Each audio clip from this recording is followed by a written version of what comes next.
नमस्कार साथियों। तो चलिए आज के दैनिक जागरण में क्या खास खबरें हैं उन्हें हम लोग एक एक करके देख लेते हैं। और याद रखिए दैनिक जागरण का राष्ट्रीय संस्करण है, तो इसमें आप लोगों को महत्वपूर्ण खबरें ही देखने को मिलेंगी। आप सभी जानते हैं कि अभी आपके 5 राज्यों में विधानसभा चुनाव हुए थे, जिनमें से 4 राज्यों के आपके रिजल्ट आ चुके हैं। और जिसमें आप देखते हैं कि 3 राज्यों में भारतीय जनता पार्टी की बनी सरकार और एक राज्य में आप देखते हैं कि कांग्रेस की सरकार बनी। तेलंगाना में कांग्रेस की सरकार बनी। तो मोदी की गारंटी पर मध्य प्रदेश, छत्तीसगढ़, राजस्थान के मतदाताओं ने लगाई मुहर। यहां आप देखिए भारतीय जनता पार्टी को मुहर लग चुकी है। हिंदी पट्टी में बड़ी जीत से 2024 के महासंग्राम के लिए भाजपा ने मजबूत की अपनी स्थिति और मोदी पर ही भरोसा है। और आप लोगों को एक बात मालूम होना चाहिए कि यहाँ इन्हें लोकसभा में भी एक बड़ी आप देखिए जीत मिली थी। और यहाँ अगर आप देखें तो भारतीय जनता पार्टी को 163 सीटें मिली हैं। कहाँ? मध्य प्रदेश में। कितनी सीटें हैं मध्य प्रदेश में? टोटल 230 सीटें हैं। एक बार आप लोग मैप में देख लीजिए। देखिए ये हमारा प्यारा भारत है, जिसमें आप देखिए मध्य प्रदेश आपको देखने को मिलेगा। भोपाल इसकी राजधानी है। इसकी सीमा आप देखिए राजस्थान, गुजरात, महाराष्ट्र, छत्तीसगढ़ और उत्तर प्रदेश से लगती है। 5 राज्यों से लगती है। यहाँ विधानसभा में कितनी सीटें? 230 सीटें हैं, जिसमें से भारतीय जनता पार्टी को कितनी मिली हैं? 163 मिली है।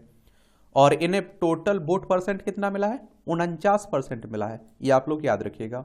और बहुमत के लिए कितने सीटें चाहिए थे? 116 सीटें चाहिए थी। और कांग्रेस को यहाँ 66 सीटें मिली है और 40% वोट मिला है। और अन्य के खाते में 1 सीट गई हुई है। ठीक है। फिर आप चलिए छत्तीसगढ़। और छत्तीसगढ़ अगर आप लोग देखना चाहें तो ये छत्तीसगढ़ है और रायपुर इसकी राजधानी। इसकी सीमा मध्य प्रदेश, महाराष्ट्र, तेलंगाना, आंध्र प्रदेश, उड़ीसा, झारखंड और उत्तर प्रदेश से लगती है। किससे लगती है? उत्तर प्रदेश से लगती है। यहाँ विधानसभा में 90 सीटें हैं, जिसमें से आप देखिए भारतीय जनता पार्टी को कितनी मिली है? 54 सीटें मिली है और 46% ने वोट मिला है। बहुमत के लिए कितने चाहिए थी? 46 सीटें चाहिए थी। कांग्रेस को 35 सीटें मिली हैं, 42% वोट मिला है। अन्य के खाते में 1 सीट गई हुई है। फिर आप लोग आ जाइए राजस्थान। राजस्थान में 200 सीटें हैं, जिनमें से आप देखते हैं कि एक उम्मीदवार की डेथ होने के कारण 1 सीट पर चुनाव रद्द हो गया था। आगे होगा वो। तो क्या होता है ना कि अगर किसी उम्मीदवार की डेथ हो जाती है तो वहां चुनाव नहीं करवाया जाता है, तो उसी की बात हो रही है। तो 199 सीटों पर चुनाव हुआ है, जिसमें से भारतीय जनता पार्टी को 115 सीटें मिली हैं, 42% वोट मिला है। बहुमत के लिए 100 सीटें चाहिए थी। यहाँ कांग्रेस को 69 सीटें मिली हैं, 40% वोट मिला है। और बासपा जो मायावती की पार्टी है ना, 2% वोट मिला है। उन्हें 2 सीटें मिली हैं और 2% वोट मिला है।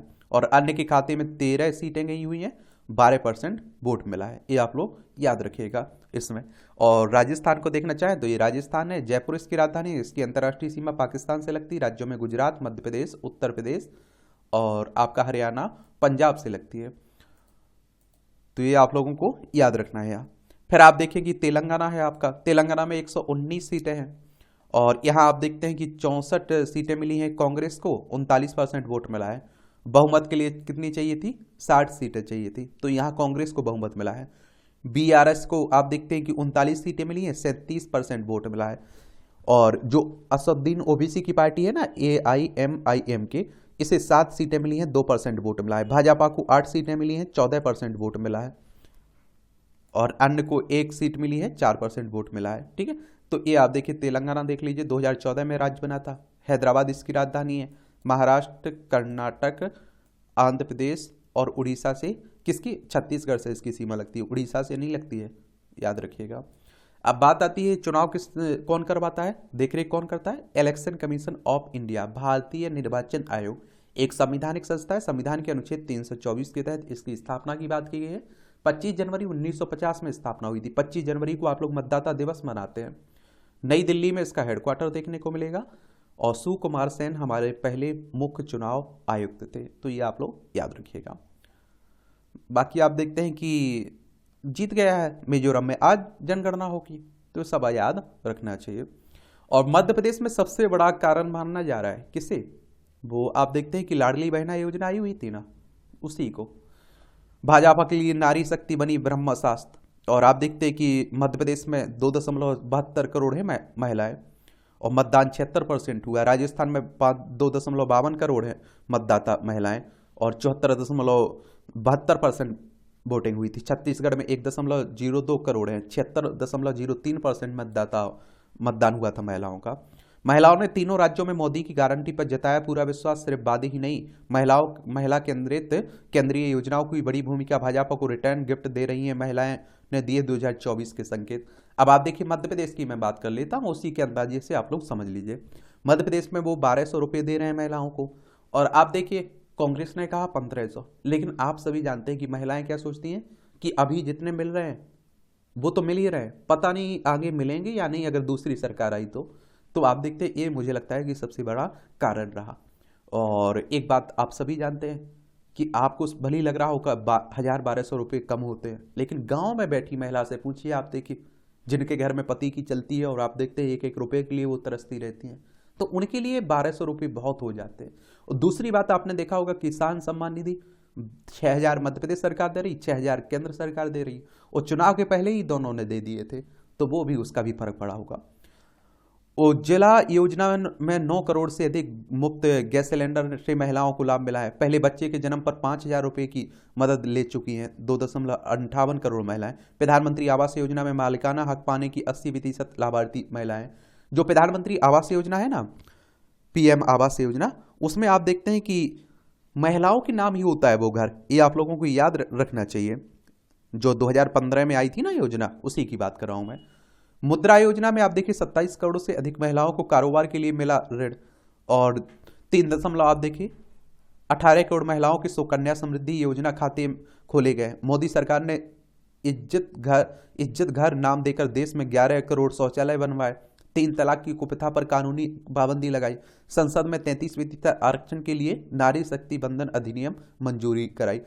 एक बात आप लोगों को बता देता हूं यार, जब हम लोग आंसर राइटिंग करते हैं ना, निबंध लिखते हैं ना महिलाओं की स्थिति पर, तो आप कमियां बता देते हैं, फिर आप कहते हैं कि हमारी सरकार ने ये काम किए हुए हैं।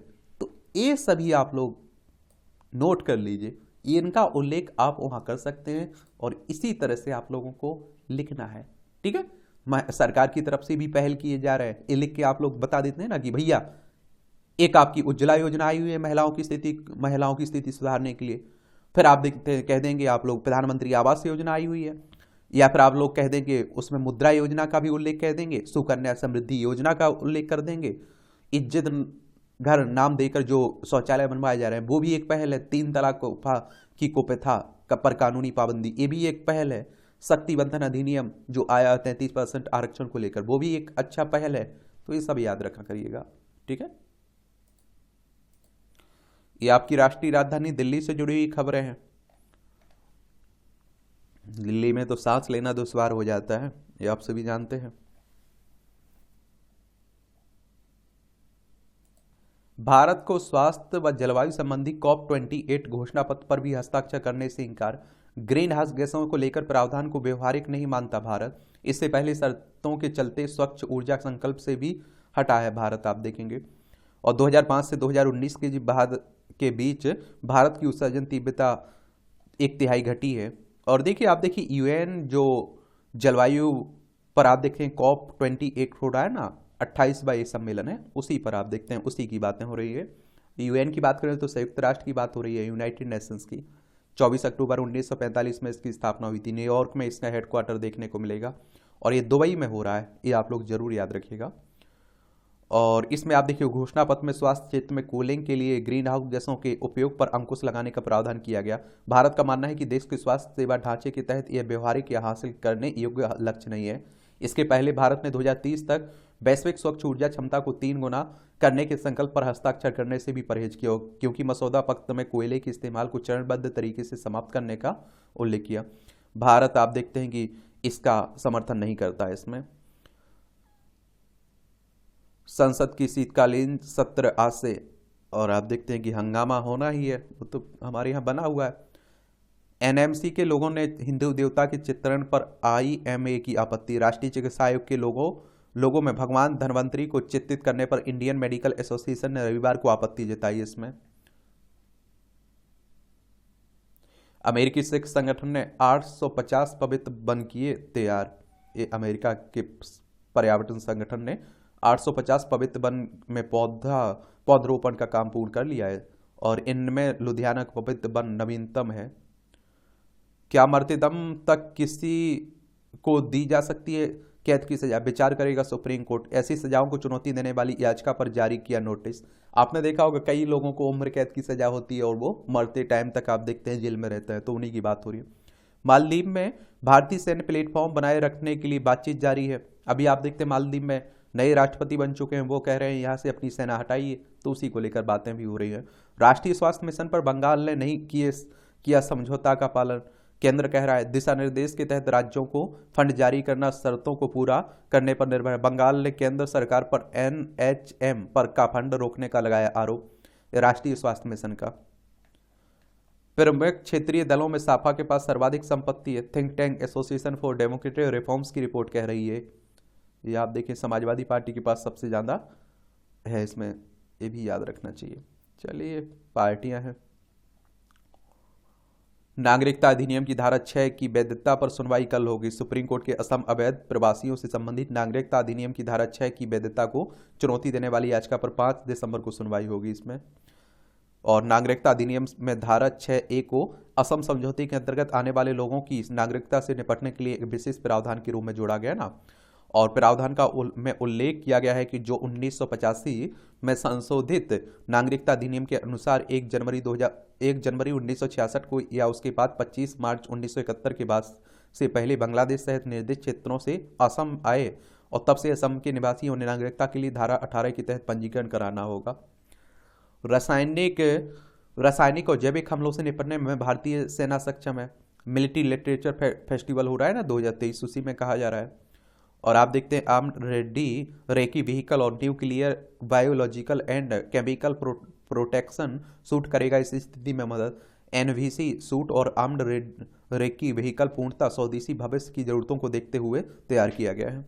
और इजरायल और हमास से संघर्ष से आप देखते हैं हमें सबक लेने की भी जरूरत है। अब देश में कचरे का भी होगा स्मार्ट प्रबंधन। कॉन्फेडरेशन ऑफ इंडियन इंडस्ट्री ने तैयार किया नेशनल सर्कुलर इकोनॉमी फ्रेमवर्क, केंद्रीय पर्यावरण मंत्रालय को सौंपा ड्राफ्ट, सकारात्मक रूप मिलने का इंतजार। नेशनल सर्कुलर इकोनॉमी फ्रेमवर्क में फिलहाल ये 6 सेक्टर किए गए शामिल। Focus material, mercury, glass, battery, circuit board इत्यादि। प्लास्टिक, निर्माण सामग्री, इलेक्ट्रिकल एंड इलेक्ट्रॉनिक वस्तुएं, सूखा कचरा और गीला कचरा। इन 6 बिंदुओं पर आधारित यह है फ्रेमवर्क। रिड्यूज कचरा कम करना, रीयूज कचरे का पुनः उपयोग करना, रिपेयर फेंकने की बजाय उसकी मरम्मत करना, री मैन्युफैक्चरिंग पुनर्निर्माण, अपसाइकिल सवार कर बेहतर बनाना, रिसाइकिल पुनर्चक्रण। ये बात है। बाकी आप देखते रहिए, अब एक दूसरे की खुशियां मनाएंगे, जीत की और हार की भी खुशियां मनाएंगे। नेताओं को ज़्यादा फर्क नहीं पड़ता है, लेकिन बड़े बड़े दिग्गज भी चुनाव हार गए। मध्य प्रदेश में आप देखें कि जीतू पटवारी का नाम सुने होंगे आप लोग, और आप देखिए कि जो उनका नाम है, इनका जो होम मिनिस्टर थे मध्य प्रदेश के दतिया से, नरोत्तम मिश्रा, वो भी चुनाव हार गए। ये भी आप देखिए छत्तीसगढ़ से उप मुख्यमंत्री TS साहब चुनाव हार गए। तो ये सब याद रखा करिएगा।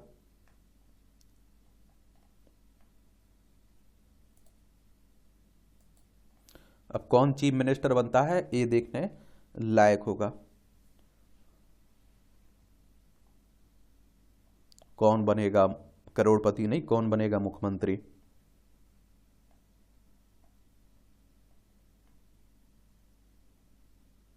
एक बात आप लोगों को बता दूं कि जो सांसद चुनाव लड़ रहे थे ना, जो जीत चुके हैं, उन्होंने को उनमें से आपको एक कोई चुनना होगा इन्हें। या तो आप देखिए संसद रह सकते हैं, सांसद रह सकते हैं, या आप देखिए विधानसभा सदस्य रह सकते हैं, वरना आप देखते हैं एक सीट खाली हो जाएगी। तो ये आप लोग याद रखा करिएगा।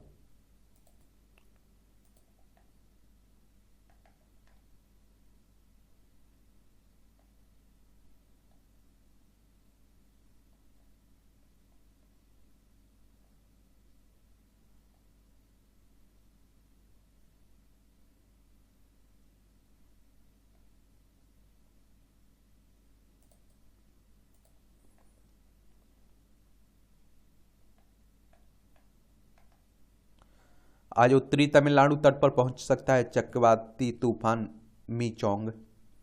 110 किलोमीटर प्रति घंटे की तक हो सकती है चक्रवात की अधिकतम गति।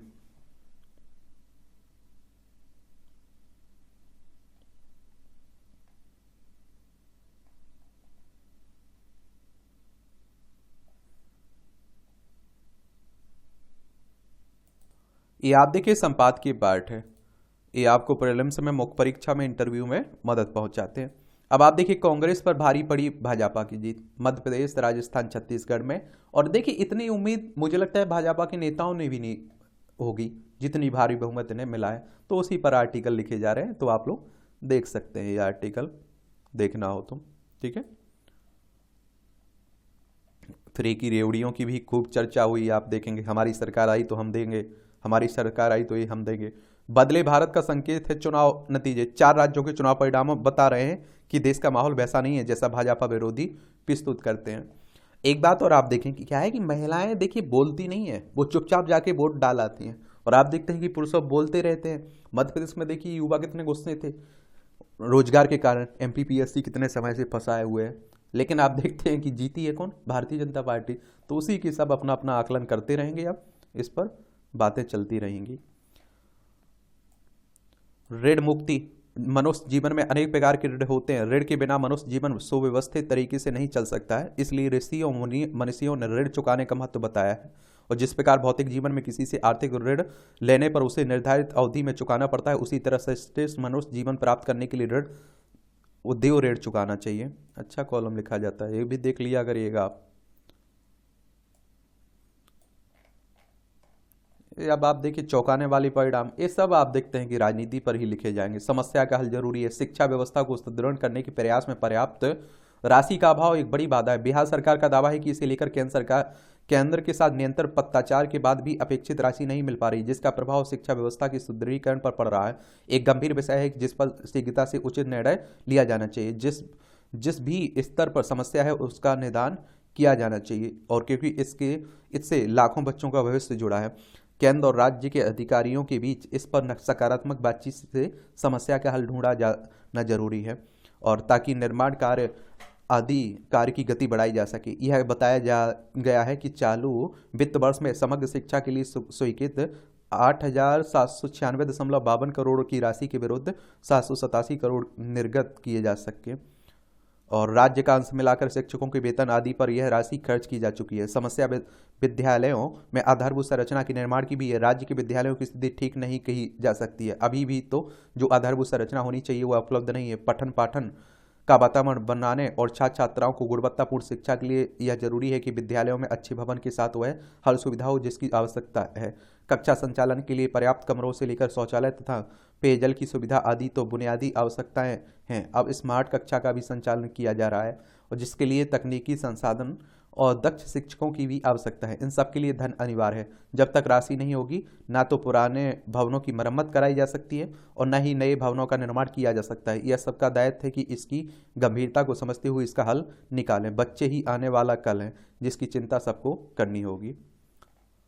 देश के आंगन में ही हो शादी। अभी आप देखते प्रधानमंत्री साहब ने कहा था ना मन की बात में कि जो शादियां बाहर विदेशों में कर रहे हैं, यहाँ से जाकर उन्हें अपने भारत में ही करना चाहिए, तो हमारी अर्थव्यवस्था को भी एक मौका मिलेगा और मजबूती मिलेगी। हाल ही के वर्षों में आम हो या खास हो, भारतीय परिवारों में डेस्टिनेशन वेडिंग का चलन बढ़ा है। इनमें अधिकतर शादियां दूसरे देशों की चर्चित स्थलों पर आयोजित की जाती हैं। वैवाहिक आयोजनों से जुड़ी यह बात समारोह स्थल के चुनाव को लेकर व्यक्तिगत रुचि और सुविधा भर की लगती है, पर इसका प्रभाव हमारे जीवन के हर पहलू पर पड़ रहा है। देश की आर्थिक सामाजिक स्थितियां तक इसके असर से अछूती नहीं है। यही वजह है कि प्रधानमंत्री मोदी ने लोगों को भारत की मिट्टी में भारत के लोगों के बीच शादी विवाह मनाने और देश का पैसा देश में रखने को लेकर सलाह दी है, जिससे स्थानीय अर्थव्यवस्था को लाभ मिल सकते हैं। शादी समारोह में किए गए खर्चे छोटे बड़े काम करने वाले कितने ही लोगों को की आजीविका चलाते हैं। यही वजह है कि आप देखें कि देश के व्यापारी वर्ग ने भी इस बात को लेकर सहमति जताई है। अगले कुछ दिनों में भारत में करीब 38 लाख शादियां होंगी। देश भर में आयोजित होने वाली वैवाहिक आयोजनों में 4.74 लाख करोड़ रुपए खर्च होंगे। यह वित्तीय प्रवाह अर्थव्यवस्था एवं भारतीय व्यापार के लिए बहुत मददगार है। देश में वस्तुओं और सेवाओं के बाजार को गति देने वाला है। किसी भी शादी में लगभग 80% खर्च वस्तुओं और सेवाओं पर ही खर्च किया जाता है। भारत में सदा से आप देखते ही धूमधाम से शादियां करने की रीत रही। विवाह आयोजन में करीब 50% आयोजन स्थल के किराए और आप देखिए खाने पीने के इंतजाम और 15% साज सज्जा, 5% मनोरंजन और 3% परिवार और परिजन के सज धज पर व्यय होता है। अन्य सेवाओं पर 10% रकम खर्च की जाती है। समझना मुश्किल नहीं है कि वैवाहिक आयोजनों का यह मौसम देश की अर्थव्यवस्था के लिए कितना बड़ा संबल है। भारतीय परिवेश में शादी अर्थव्यवस्था के लिए ही नहीं, पारिवारिक संबंधों के लिए भी संजीवनी बनकर आती है। वैवाहिक आयोजन सामाजिक मेलजोल को बढ़ावा देते हैं, और जबकि दूर देश जाकर शादी की जाने वाली शादियों में अपने भी सहजता से शामिल नहीं हो पाते। परिवार के लिए भी आपसी संबंधों को सींचने का उत्सव जुड़ाव के बजाय तैयारियों की नई जहूजत खड़ी कर देता है। पराये देश आयोजन करने में कानूनी संबंधी भी कई परेशानी आती, स्थितियाँ खर्च भी बढ़ाती, तकलीफ भी है।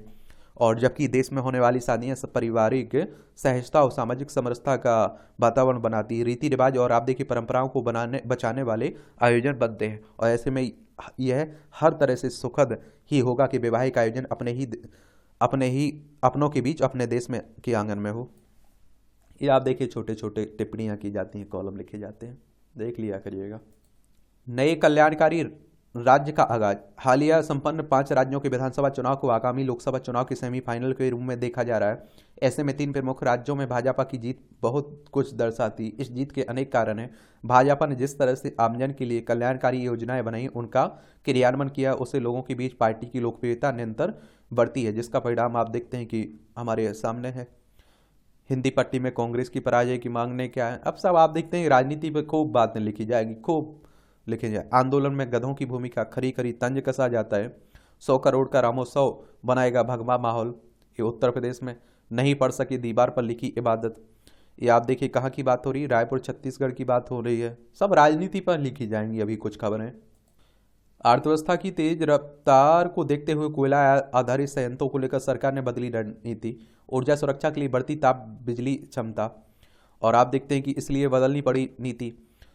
और बिजली क्षमता में ताप संयंत्रों की हिस्सेदारी 56%, और तेज आर्थिक विकास दर के लिए चाहिए 24 घंटे बिजली। शहरी आबादी में होगा 25 करोड़ लोगों का और इजाफा। जीवन स्तर बढ़ने में ज़्यादा बिजली की होगी खपत। 80,000 मेगावाट क्षमता के नए ताप विद्युत संयंत्र लगाने जा रही सरकार। 4.25 लाख मेगावाट है अभी देश की कुल बिजली उत्पादन क्षमता। 2.39 लाख मेगावाट बिजली ताप संयंत्रों के जरिए बनाई जा रही है बिजली। RBI रेपो रेट को 6.5% पर रख सकती है बरकरार। विशेषज्ञों ने मुद्रास्फीति के नियंत्रण में होने के चलते जताया अनुमान। RBI ने आखिरी बार इसी वर्ष फरवरी में बढ़ाया था रेपो रेट। और देखिए RBI यानी कि किसकी बात हो रही, बैंक ऑफ, जो हमारी केंद्रीय बैंक है ना, उसी की बात कर रहा हूं मैं। राष्ट्रीय बैंक भी कहते हैं। और 1 अप्रैल 1935 में इसकी स्थापना हुई थी। मुंबई में हेडक्वार्टर देखने को मिलेगा। रेपो रेट वह होती है जिस पर RBI बैंकों को कर देता है ना, तो उसी को। और रिवर्स रेपो रेट उस दर को कहते हैं जिस दर पर बैंकों को RBI पैसा रखने पर ब्याज देती है। जनवरी से सभी मॉडल का मूल्य बढ़ाएगी होंडा कार्स। सितंबर तिमाही में गोदरेज प्रॉपर्टीज पर कर्ज 17% बढ़ा। ये दूसरी कंपनियों को चार्जिंग कनेक्टर देगी ईथर एनर्जी। IOC ने पानीपत रिफाइनरी की विस्तार लागत बढ़ाई है। आप देखिए इंडियन ऑयल कॉरपोरेशन ने। सीमा साझा करने वाले देशों के आधे निवेश प्रस्ताव को मंजूरी। इन देशों से अप्रैल 2020 से लेकर अब तक 1 लाख करोड़ रुपए से ज़्यादा के निवेश प्रस्ताव मिले हैं। ऐसे निवेश के लिए पूर्व मंजूरी जरूरी है। बायोगैस के मिश्रण से बचेगी 1.17 अरब डॉलर की विदेशी मुद्रा। भारत की जीत का बाजार देखेगा सकारात्मक असर। ये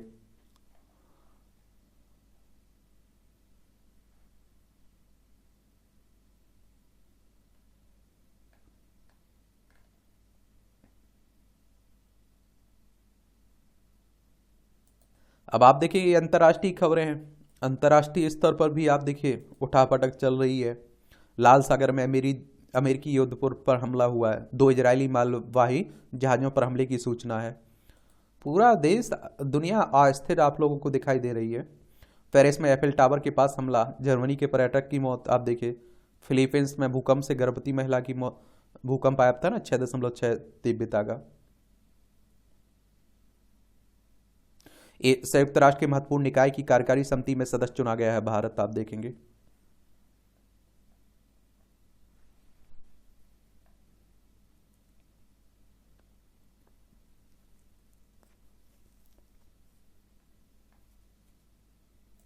ये आपकी खेल से जुड़ी हुई खबरें हैं।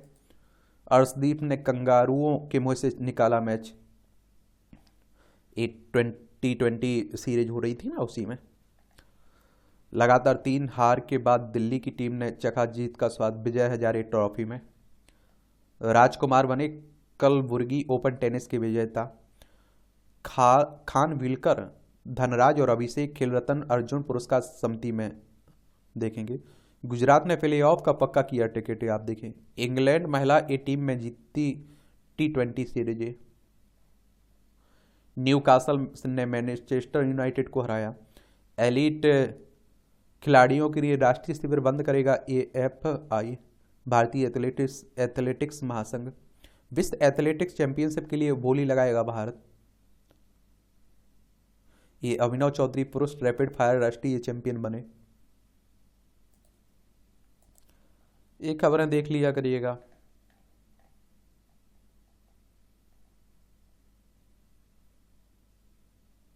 यहाँ आप लोगों को जनरल नॉलेज की जानकारी मिल जाती है, परीक्षा के पॉइंट व्यू से भी पॉइंट मिल जाते हैं। राजा राम मोहन राय के प्रयासों से हुआ सती प्रथा का उन्मूलन। 1829 में आज ही राजा राम मोहन राय के प्रयासों से तत्कालीन governor general Lord William Bentinck ने बंगाल सती अधिनियम पारित कर सती प्रथा पर प्रतिबंध लगा दिया था। इस प्रथा में पति की मौत होने पर पति की चिता के साथ उसकी विधवा को भी जला दिया जाता था। अब आप सोचिए कितनी खराब बुराई थी। तो हमारे धर्म में भी आप देखिए, हर धर्म में बुराइयां थी, उसे सही किया गया समय के साथ। आप सोच सकते हैं कि किसी का भगवान ना करे उसका पति, उसकी डेथ हो जाती है, आप देखते हैं उस पत्नी को भी उसमें आग में फेंक दिया जाता है। ये कहाँ का न्याय हुआ।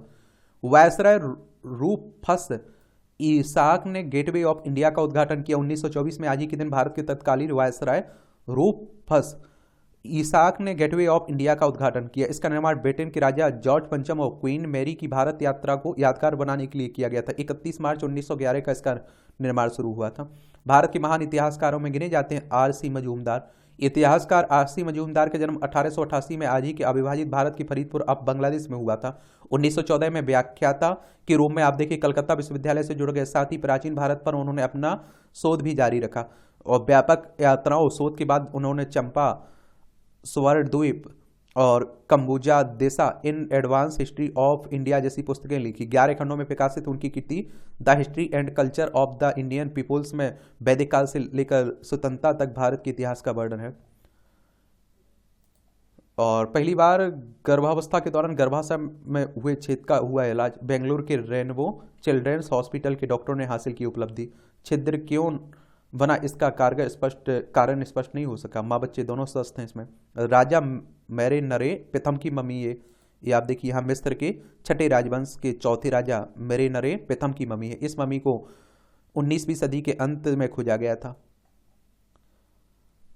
वायु प्रदूषण से नवजात में मिर्गी का खतरा। डीजल चालित CNG वाहन से निकलने वाला सल्फर डाइऑक्साइड बना खतरा। अध्ययन मेडिसिना जन्म में विकसित हुआ है। तेज कदमों से चलना टाइप 2 डायबिटीज के जोखिम को कर सकता है काफ़ी कम। और आपात द्वार खोलकर विमान के विंग पर चढ़ा यात्री। चलिए ये आप देखिए मूवियों से जुड़ी खबरें रहती हैं, देख लिया करिएगा। और इस तरह से आप देखेंगे कि आज के न्यूज़पेपर की कहानी खत्म होती है। आप लोग पढ़ते रहिए, एंजॉय करते रहिए। और आपका कोई भी सवाल है मेरे लिए, सुझाव हो तो आप लोग जरूर भेज सकते हैं। ठीक है, मेहनत करते रहिए। मेरी तरफ से शुभकामनाएं आप लोगों को।